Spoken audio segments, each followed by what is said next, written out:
দীর্ঘ ১৭ বছর মানুষ তার গণতান্ত্রিক অধিকার প্রয়োগ করতে পারেনি। আমরা ছোটবেলায় দেখেছিলাম যে নির্বাচন একটা ঈদের উৎসবের মতো, পূজার উৎসবের মতো। সেখানে আমরা বাবা মার সাথেও কিন্তু ভোট কেন্দ্রে এসেছি, বাবা ভোট দিয়েছে, আমরা দেখেছি।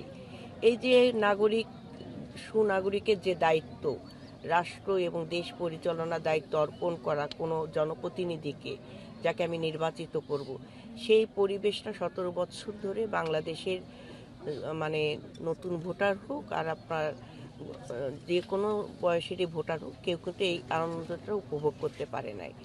তো ১৭ বছর পর আমরা আজকে এই ২৬-এ এসে আমরা আজকে আপনার একটি গণতান্ত্রিক ধারার মাধ্যমে আমরা ভোটাধিকার প্রয়োগ করতে যাচ্ছি। এটা আমাদের জন্য অত্যন্ত আনন্দের, কারণ এই ভোটাধিকার ফিরিয়ে দেওয়ার জন্য কিন্তু আমরা ১৭ বছর সংগ্রাম করেছি, লড়াই করেছি।